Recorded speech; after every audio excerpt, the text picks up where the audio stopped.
And then the guy actually did the whole thing. Hello, Danni Ric, Tyres, less Tyres. What has Red Bull done? What's going on at Ferrari? And is Adrian Newey taking the piss? And as always, we have a little bit of Eva Green. Let's go racing.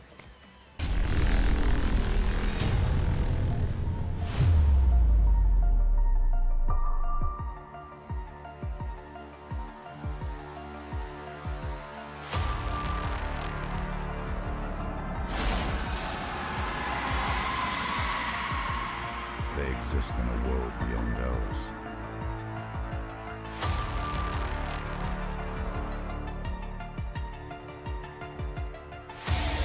This is Formula One.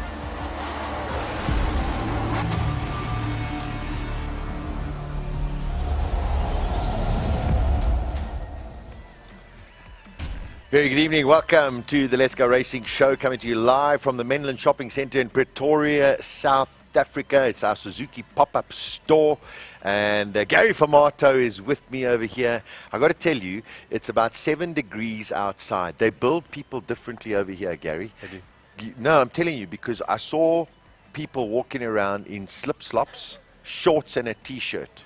They build them differently in this part of the country. There's no doubt. It's crazy. Yeah, I'm dying. I know. Yeah. It's unbelievable. Anyway, listen, let's take you back a fortnight, and that was the British Grand Prix. Gary, got to say, what a start. Oh, wow. Silverstone, Lando Norris, unbelievable. The crowd went bazonkers.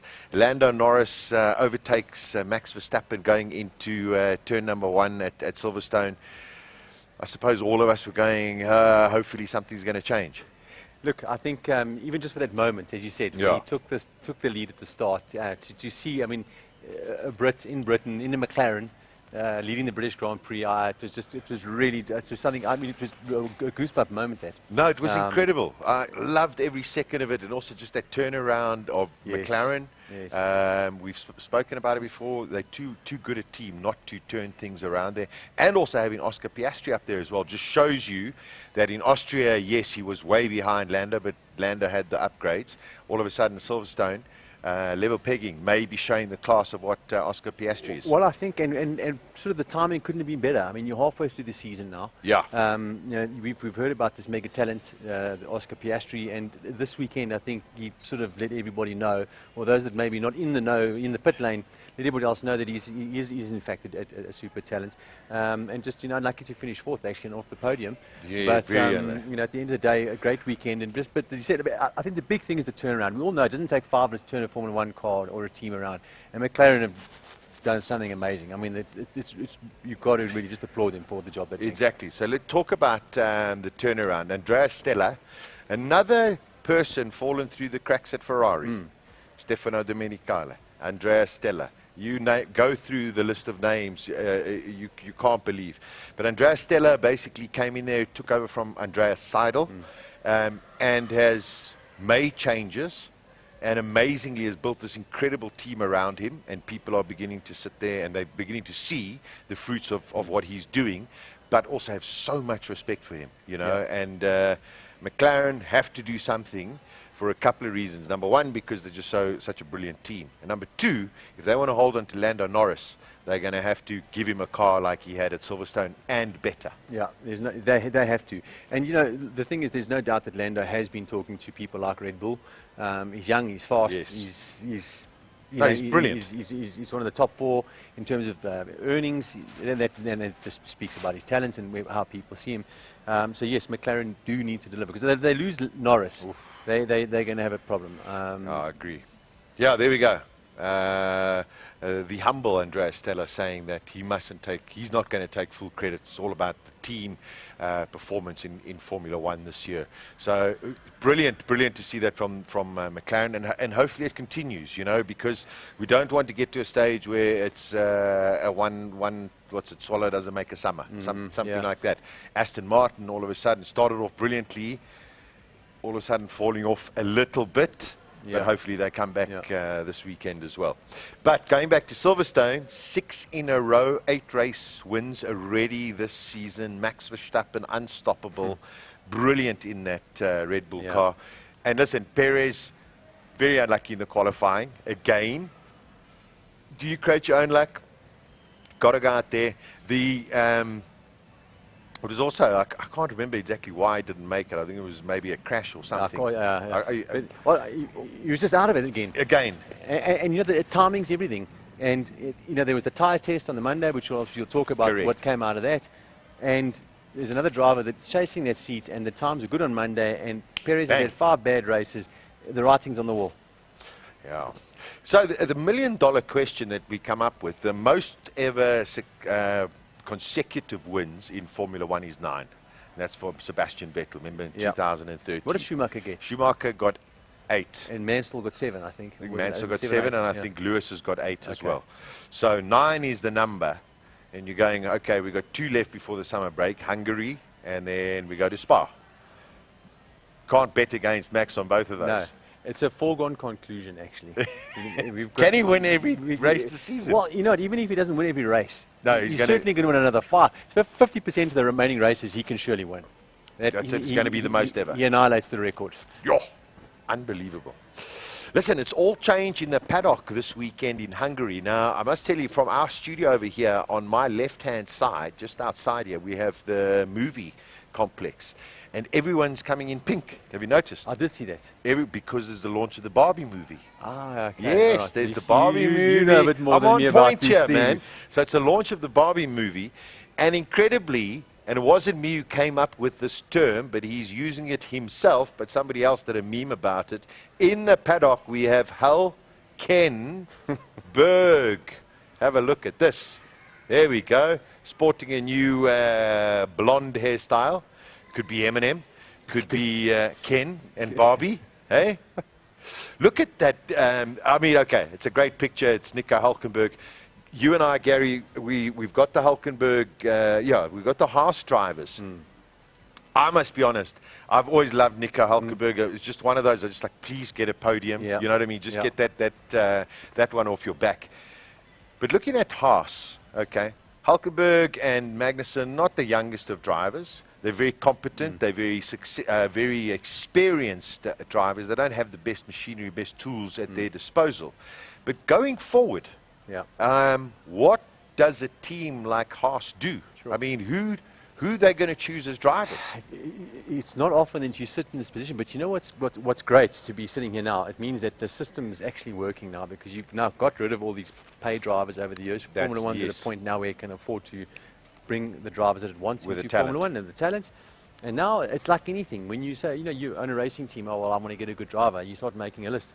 That list becomes very short. Very small. Very quickly. And now you're saying, who are you going to put it? I couldn't right now sit here and say to you, this one or that one. You actually don't know who they're going to put. So the likelihood of them staying is probably pretty good, unless there's a big manufacturer deal or something that happens later on. That's an interesting one, and we've spoken about it before. The Alfa Romeo deal with Sauber finishes at the end of the season. Haas has basically got their workshop at Ferrari. Yeah. Ferrari and Alfa Romeo are brothers. It makes sense. Take the Alfa Romeo brand, stick it with Haas, but then now you've got Hulkenberg, Magnussen, Zhu, Bottas as 4 drivers. Sauber going forward must be starting to think about who they want as their driver pair up for 2026 when they officially come in. And next year it's sort of like an independent team again, although run by Audi. BMW repeat, different brand. That's it. I mean, we've been down that road again. So I think we're in for a very interesting summer period because these teams are going to have to start working out what they want to do. Alfa Romeo sits and says, do they want to stay in Formula One? If they go, Bottas is long-term contract, but contracts mean nothing, as we've seen with Nick de Vries. We'll get to that a little bit later. And then Haas, you've got Magnussen's out of contract this year, so is Hulkenberg, and I think Zhu's also out of contract. So you've got 4 drivers sitting at with Bottas, we don't know, but you've got 4 drivers that could be completely out of Formula One next year and 4 new drivers coming in. Well, I think Zhou's value out of all of the drivers is, I mean, this in China is still very relevant. And, you know, this is their first sort of top-line driver that they've produced. Correct. So, you know, for Audi, he'd be a win. Very good. For Very good. Alpha, and staying in the Ferrari brand also be a win Yeah. for them. And of course, there would be some kind of backing you would assume that's going to come with Joe as well. You know? So his earnings, the potential's good there. And So he's doing well, Gary. He is. He's quick. He's quick enough. Yeah. So you got to believe he's going to stay. Bottas, old. Yeah, also. Getting old. But we're the youngsters. You know. We've got some in Formula 2. You've got Iwasa. That will also come up with Aston. We'll talk about that. You've got Deruvela. You've got a host of them in Liam Lawson. You have. You've got Theo Pochier. Yeah, but nobody that's electric. Yeah, no one's. To be honest with you, yeah, I'm not saying the guys are bad drivers at all. Don't get me wrong. You know, No, I mean, sure. It's good. You've got to be good to be at that level. But there's just no. You know, you're looking for Hamiltons, Maxes. You know, those kind of people. Agreed. And I think even Red Bull is battling with their pool that they successfully run before. Exactly. Speaking of which, besides the Hulk Ken Burr, we got Danni Ricciardo back in the pit lane, and of course he comes there at the expense of Nick de Vries. 10 races, Gary. Nick de Vries. Wow. What do we say about him? I mean, did he have enough time? You know what? If you look at his performance in Monza last year in the Yes. Williams, it was really good. Look, Monza's not the most difficult place in the world from a track point Sure. of view, but obviously the car was just working well that weekend. Latifi was nothing to write about. Yeah. Unfortunately, so you couldn't really get a good comparison there. It just worked for him. So I did expect to see de Vries perform better. It wasn't like he came into Formula 1 with no experience. I mean, he's been all over that grid. Correct. And he's worked with Mercedes. So he understands Formula 1. He's driven the cars. I would have thought he would have been better than Tsunoda, and I think that's probably why Red Bull took him. And he did look like a big talent last year, but it didn't work out. It just didn't work out. Yeah, the sport can be so brutal. It is. It just It is, is. you know what I mean? It You're is. going, listen, 2 races to the summer break. Let him have the other 2 races, have a go. Helmut Marko is the guillotine man. Love him or hate him. 100%. Love him or hate him, he sits and makes those decisions. He's done it with Danny Kvyat, he's done it with Alguersuari, he did it with Albon. Yeah. He's done it with a whole host of them. De Vries is the next one who unfortunately got the chop. I think it was a 50-50 to start off with anyway. Yeah, okay. I don't think Marco was keen on it, and de Vries was brought in. But you can understand why they brought him in. I mean, for the reasons I spoke about. Experience, of been course, around, still young, quick. It made a lot of sense actually at the time, but I think the cut had to be made. And again, it's timing, Sasha. We spoke about it with McLaren, when other teams just now. Perez, sorry. yes. Monday the test was at Silverstone. Ricciardo drove that Red Bull, was quick. It became an easy decision. You know what we've been wanting to see if Ricciardo's lost anything. Correct. Perez is the writing's on the wall for Perez. He flew in the car. AlphaTauri, get him race ready again. Yeah. Kind of like just the stars aligned for Daniel Ricciardo, and it didn't for everybody else. So let's go back to Danni Ric.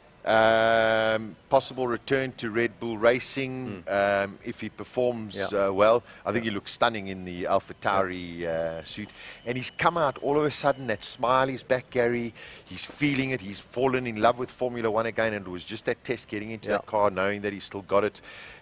Clearly something was not aligned with when he was at McLaren and didn't work out for him. Now he's got that chance. He's got to go out there. They've got lots of upgrades coming into the car this weekend as well. But it is going to take him a little bit of time to get used to it. But with a man of that experience, Gary, you got to believe by a free practice 3, he's got to be quicker than Tsunoda. Well, I think that's the given. I mean, I think that his career rests on whether he's going to be quicker than Tsunoda or not. I think the one thing that I did enjoy, and you mentioned it did not working out at McLaren. When he walked into AlphaTauri and they welcomed him back, and I think there's a belief in Daniel Ricciardo, and it doesn't matter which driver you are, unless you use super ice, or if it's not gelling for you and you're working with the wrong engineer, or you're not getting on with your team, or there's just whatever, there's clashes, it happens. You're not going to perform. And I think this is now going to rejuvenate him, Yeah, and I'm going to go back to McLaren. And even though there's no Ron Dennis, you've got an American, Zach Brown, in charge. It's still very much an English team. We saw issues when Sergio Perez went to McLaren. We saw when Fernando Alonso went to McLaren. Montoya. Montoya. if you're not English, Yeah. it's a problem. And even though he's Australian, it's a Latin, part of the he's a big Commonwealth, Latin, he's yeah. not Yeah. part of the Yeah. society. Yeah. You know, take it as it is. But great to see Danni Ric. Senna was the only one that got it right. Senna was the only one who got it right. Yeah. Yeah. Okay, there we go. Yeah. That's a good point. Okay, coming up, what the F is Lawrence Stroll up to? And we look at Ferrari.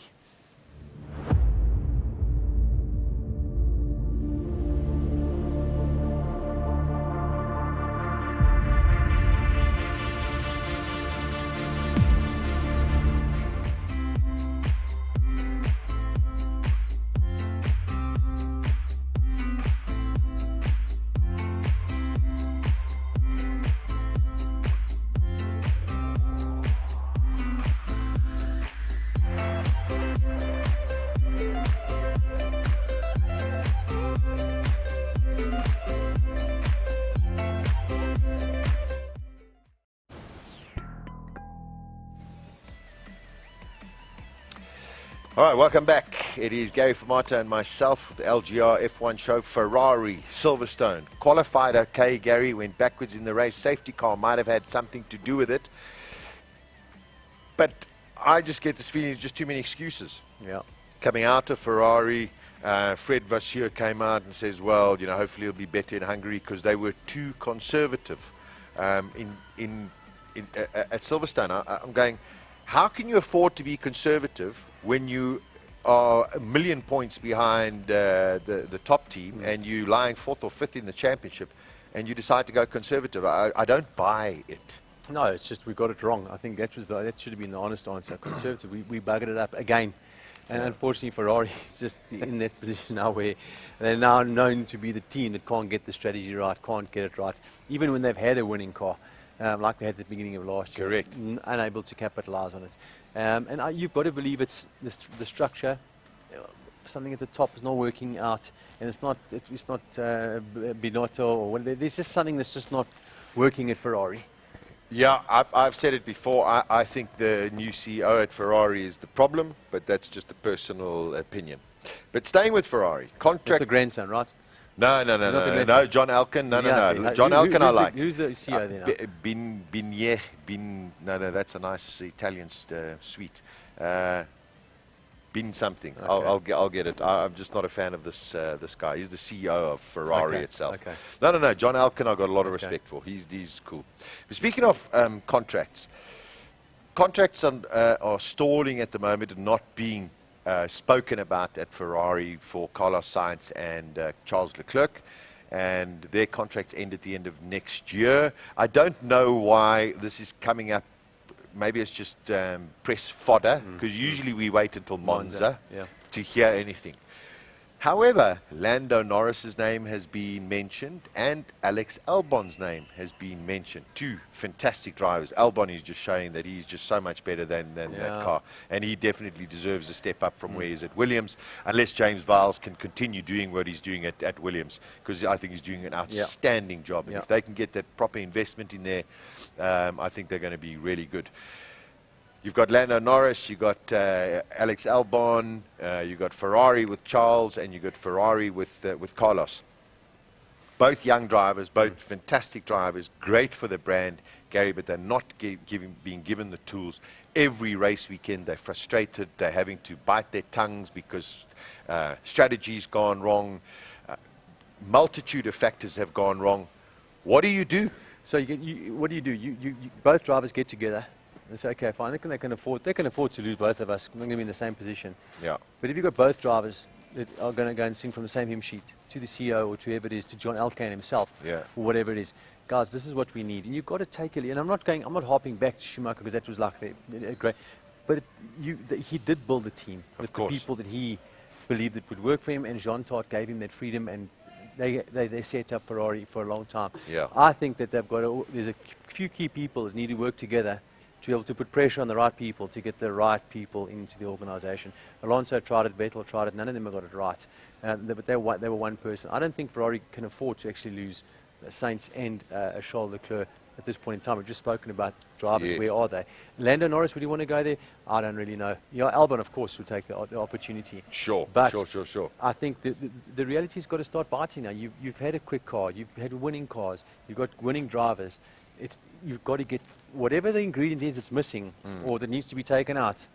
You've got to get to that point now. Yeah. Now, Nikki has just sent a message saying social media reports today Charles Leclerc has signed a new multi-year contract with Ferrari. Okay, that could well be. And I do hope that you're right, Nikki, because I would love to see Charles Leclerc stay there. Yeah.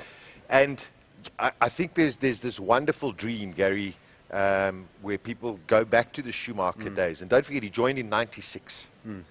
He won in his first year. He won again, more races. 98, he was close. 99, he should have been there to win the championship. He broke his leg, and then all of a sudden they had this unbelievable run. Charles Leclerc is already 5 years. Yeah.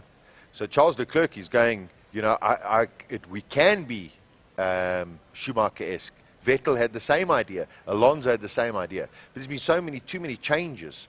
We didn't have a Jean Todt. No. Now, Fred Vasseur, is he the right guy to go and steer this? Yeah, probably not. And it's just being super critical. And no, we have to maybe we're wrong. But I think at the end of the day, I think from Leclerc's point of view, and we spoke about it just now.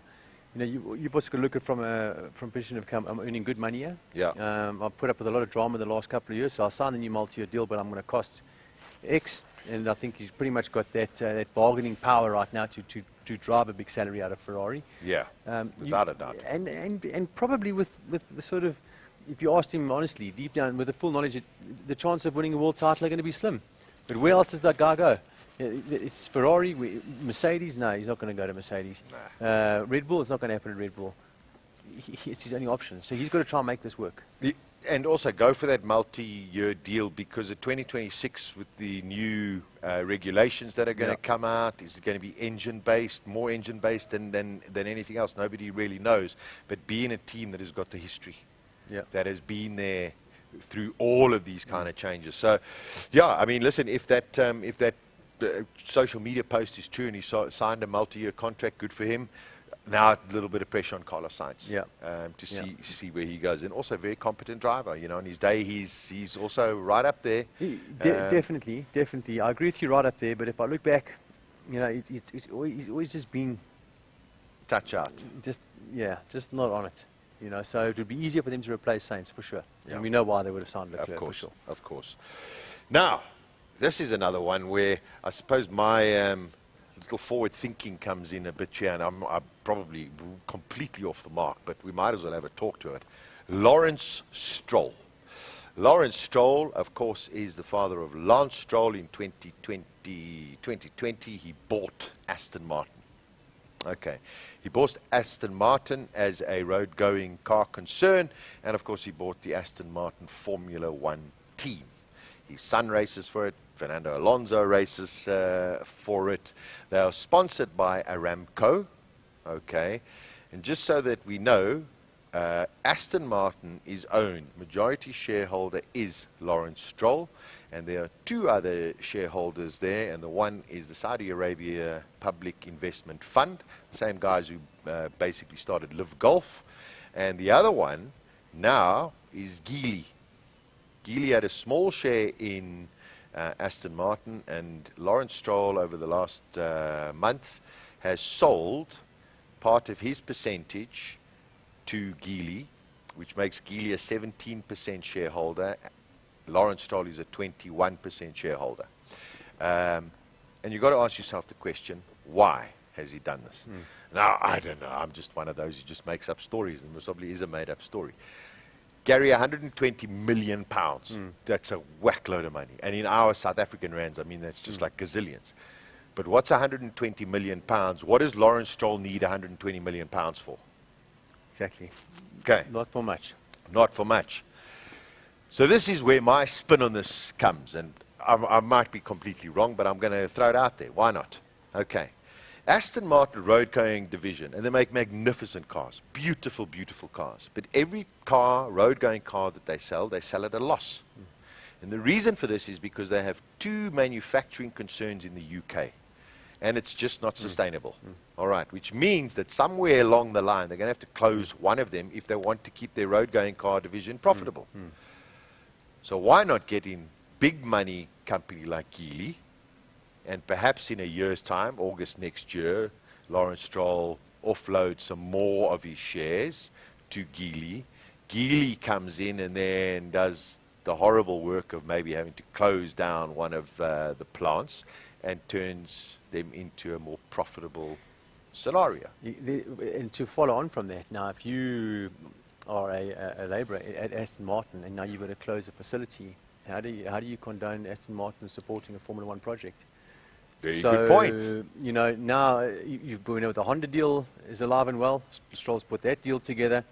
Maybe Aston Martin's on the way out of Formula One. You know, that, I mean, now we're really getting speculative here, but I mean, this could be the case. It could be. All of a sudden, they sell out to Honda. Yeah. Could well be. You know, something like that is not far-fetched. We'll be on it. We will be the first with that. You know, with that. There we go. We must get Fritz to mark this, and it could well come out as being truthful. It's just something that you've got to start sitting and thinking about. What do you need $120 million for? Another interesting little bit is Luca de Montezemolo, ex-Ferrari chief boss, etc., has bought into Aston Martin. So bought some shares in Aston Martin as well. He thinks it can be as equitable as Ferrari. Okay. Maybe Luke is getting a bit old. I'm not entirely sure. But it's just an interesting scenario. What do you need $120 million for? Or pounds? You're right. And at that level, there's a lot more going on. You know, correct. And obviously, we all know. Now, let's talk a little bit about Aston Martin and Honda. Okay. So Honda's coming back. They're still going to be with Red Bull for the next 3 years, weirdly enough. And then they're going to switch over to Aston Martin. Now you go, hold on. You've got Yuki Tsunoda, who's at AlphaTauri, who's there with Honda backing. You've got, and his name escapes me, I said it to you earlier, Uwasa. Imo Uwasa in Formula 2, fantastic racing driver as well. Also Honda backed as well. Aston Martin, surely when they are Honda, Gary, in 2026, Honda will want a Japanese representation somewhere along the line. They've done it throughout their careers, and I'm sure that deal was struck before they even signed it. Sat there and said, no problem, but this is the one thing we've got to have somewhere there. But I'm still trying to work it out. The Honda deal, is it Honda branded engine in Aston Martin? Or a Honda built? Well, it's an Aston Martin with a Mercedes. Yeah. But no, listen, it's all complicated. Exactly, I don't know. Listen, it could well be a Geely coming in there. Exactly. Don't forget, Red Bull, when they had Renault, had the Infiniti. That's right. So, you know, they all... Don't forget, at one stage, Red Bull was sponsored by Aston Martin and had a Honda engine. That's true. It's all very, very complicated. But Honda coming back, going to be very interesting. And then what does Red Bull do? Because Red Bull clearly are building their own powertrain, and they're doing a good job together with Honda. But Honda have got 100 years of technology. Aston Martin have got 70-odd years. Ferrari have got 70-odd years. Mercedes have got 100 years behind them. It's going to be very interesting in 2026. But Honda only started shaping when they went to Red Bull. Yes. You know, they came in at McLaren, was a disaster. It was a mess. And McLaren gave up too soon. Correct. And Red Bull took advantage of the situation. But you know, the story is it's definitely not over yet, and there's a lot more to this whole thing. Let's see how it all pans out. But it's still a long time, and you're absolutely right. You know, there's probably going to be big changes in the world business-wise and manufacturing, etc., etc. 3 years is still a long time. There's a lot going to happen in 3 years on all those fronts. I think so. But very interesting stories that are going on. Maybe as much that clears the plant, it does become a very profitable, good share. Maybe Luca's not so stupid after all. Maybe, and also I'm not. Not that I think he is. Let me just say. I mean, I think the guy, big respect there. Me too. I'm not entirely sure what the association is between Aston Martin road cars and Aston Martin Formula One team, if they are actually under one umbrella. Okay, anyway, guess who's here? This one especially for Henk. He asked for this specific picture. That is the wonderful Eva Green. Do you remember what movie that's from, Gary? I don't know. I'm sorry. It's from the magnificent Casino Royale. Okay. Just before she... Yeah. Anyway, I won't tell you. But go watch the movie. I've only watched it 11 times. And it's lovely. It's really, really nice. Coming up, all right, is Adrian Newey playing the fool. We'll have a look at the cost cap and, of course, the Hungarian Grand Prix.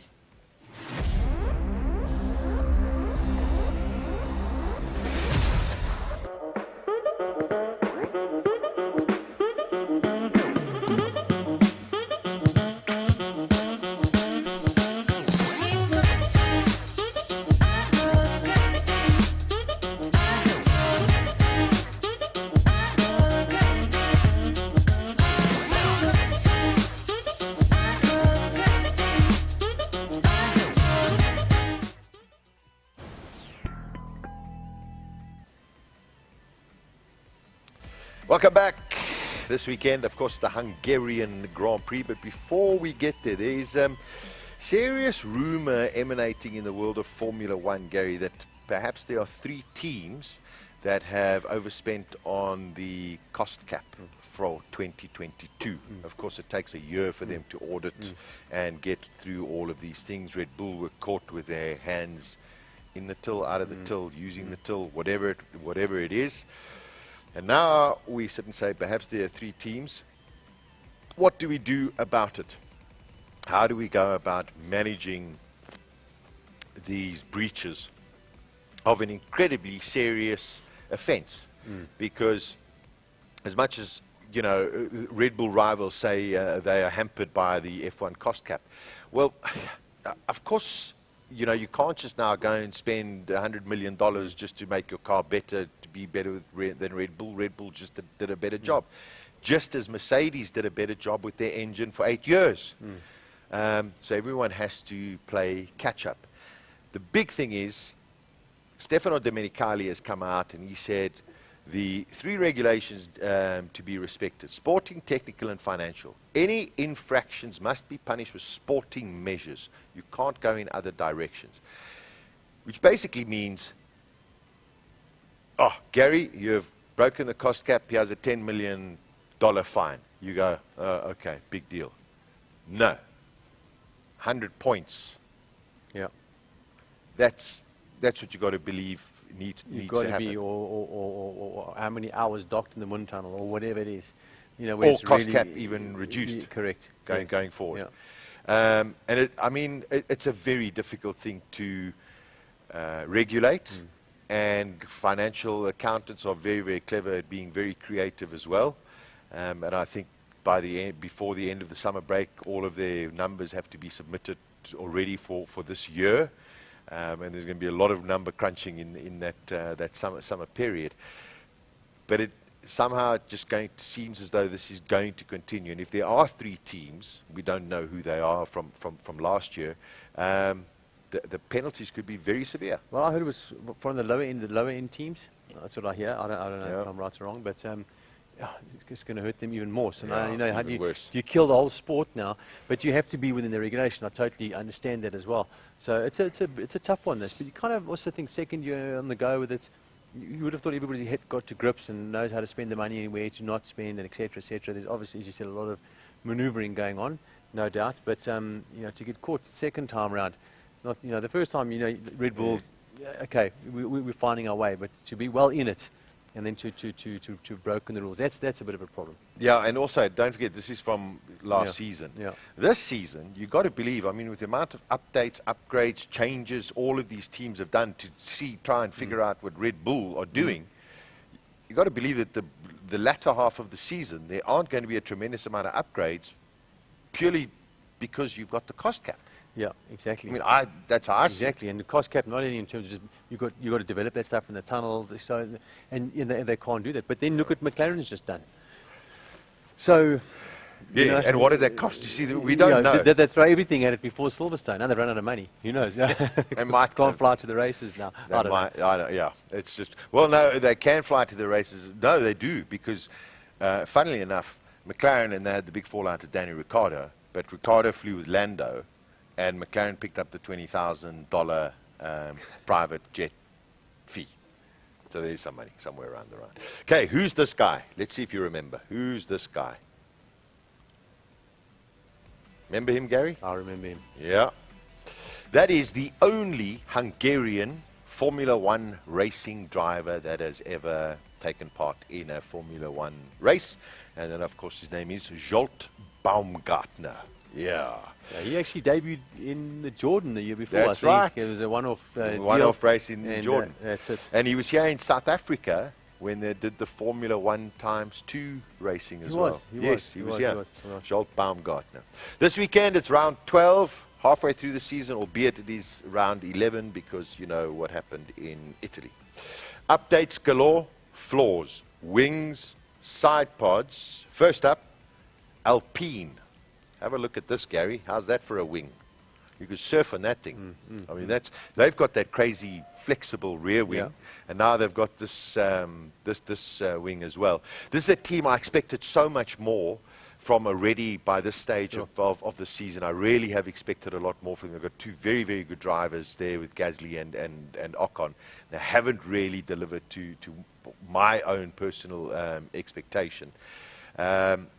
And, you know, they've got the backing of Renault behind them, and now they've got that other huge sponsorship behind them. I mean, you've got to believe something's got to turn there. Yeah, again, it's people, Sasha. You know, they've shown signs of progress, and it's been there. But, you know, again, it's not easy. This is Formula One. You know, we sit here and we're so critical. I mean, like, oh, this and that. But, gee, if it would take Max out the picture. Yeah. Everybody else would have had quite a decent season. Would have actually quite a close race, you know. Yeah. So not actually that bad, you know. So Max is making everybody look a little slower than they maybe would normally be seen.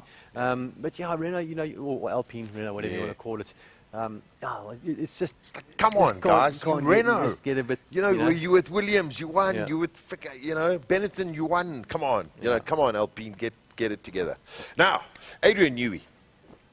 Since the beginning of 2022, with the new regulations, we had Mercedes coming out, no side pods, Aston Martin with those incredible tunnels, Ferrari with all of those tunnels, and you know, everyone has tried to copy, and then Red Bull this year have come out with something extraordinary with their DRS in the floor, and everybody saw Perez's car. Now we're trying to change it, and no side pods. McLaren have now got bigger side pods, and then what does Adrian Newey do? He just goes and throws it all out, and there it is. This weekend, if you look at the bottom, that was the launch spec. You can see that is the air intake. So it's not the side pod, it's the air intake. Look how big it was, Gary. Then version 2, and now look at it, how small it is. Yeah. Okay. So clearly they have no issue with the cooling of the car. It's got a much smaller gap now, so the air going underneath that part and over that part is going to be much more efficient. I mean, this guy, if this works, I'm sure all of the other designers going, what genuinely have they done? Because it just doesn't make sense. Now we're going to a track that's going to be very, very hot. They've got less air coming into the car, and they think it's going to be fine. So it just shows you what remarkable development they're doing all around, because everything has a knock-on, like anything in life, you know. So, you know, they've developed what have they done with the engine that can handle that sort of thing. That obviously the efficiency of the aero that he's that Adrian Newey is playing with there, and the rest of his team are playing with is something incredible. So, but this was always going to be I always thought before the season started it was going to be a Newey era. Yeah, you said it. I remember. Big aerodynamic. It was an aerodynamic era, and Red Bull was sitting with Adrian Newey. You kind of knew that this was the result was going to be what it is today. It's just quite extraordinary what this guy comes up with. And also, what is quite scary for all of the teams, this is the first race that Red Bull are bringing significant updates. So everyone else has got their updates, and McLaren got their updates, Ferrari also got some updates or whatever. The one team that isn't coming with a lot of updates, and we've seen them falling behind, is Aston Martin, going back to there again. Mercedes are trying all of the time, but now Red Bull, as dominant as Max is, all of a sudden has most probably got even a faster car. Yeah, we'll see. Hungary, Budapest, what a place. It is just magnificent. I've been very fortunate enough to go there a couple of times. These are the Houses of Parliament, across the Danube River. Gary, it's just a beautiful, beautiful, beautiful place. They hosted, and I think we spoke about this last year, hosted their first Grand Prix back in 1986. That's right. Hey? I remember, you know. We're still behind the Iron Curtain in behind those days. it, exactly. There's a picture of the circuit. It's been on the calendar ever since 1986. This weekend, middle of the summer holidays, the place just buzzes. The humidity there is just mad. Looking weather-wise, we could have a little bit of inclement weather on Friday and Saturday, but it looks like Sunday is going to be a scorcher, 31 degrees. I'm not too sure what the rain forecast for Friday and Saturday are, but it could make it an interesting qualifying. But this weekend, we've got some changes to qualifying in Hungary. If it rains, of course, teams and drivers can choose whichever tyres they want from wet weather and dry tyres. But if it is dry, we have the alternative tyre allocation, the ATA, which is something they're going to try at this Grand Prix, and then they're also going to try it at Monza as well. And it means that all of the teams, all of the drivers, instead of 13 sets of tyres, Gary, now are going to have 11 sets of tyres. And I suppose in theory it sounds like such a great idea, and then when you think about it logically, it makes no difference whatsoever. It just doesn't. Q1, they have to use the hard compound. Q2, they have to use the medium. And Q3, they have to use the softs. The only way that it can have any kind of effect, in my opinion, is in Q3, and if you go out there and bomb two laps, then you don't have tyres. You can't kill your tyres. You can't make mistakes. That's really. You sit there. Oh, everyone's got to use the hard tyre. And you go. It's the same for everybody. Exactly. It's the same for everybody. Exactly. So these sort of I don't know. We'll see how it works. But that's basically the tyre allocation. The tyre compounds for this weekend, the C3, the C4, the C5, which are the softest in each of the range. And Gary, Hungary sometimes produces some magnificent races, but it's actually a very, very slow track. Yeah, it is. And sometimes I wouldn't say processional, but not as exciting as one would want it to be. Very difficult to pass. Yeah, Very that's the one difficult to pass, for sure. So qualifying going to be key here. Yeah, that's the one thing. I mean, track position here is just, I mean, that's killer. You have to be right up there. So Sergio Perez, take note. Yeah, exactly. try to be a little high up in 16. Yeah. I mean, looking at the track, we basically got the one DRS zone. As you say, very, very difficult to overtake, but such a vibe at the Hungaroring. It's something very, very special. Strategy-wise, Gary, also, if the weather's hot, basically looking at soft tyres, get off the line, maintain that position, soft, medium, something like that. Doesn't look like we're going to have any rain. Chances of a safety car, not very high.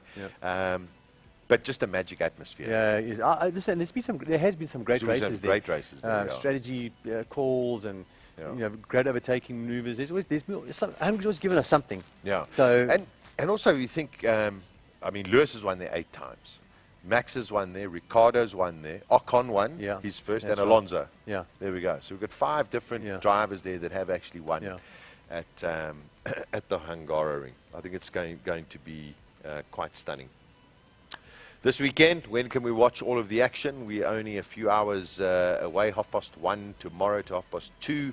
And then, of course, 5 until 6. Practice 3, 12:30 on Saturday. Qualifying at 4, race at 3 p.m.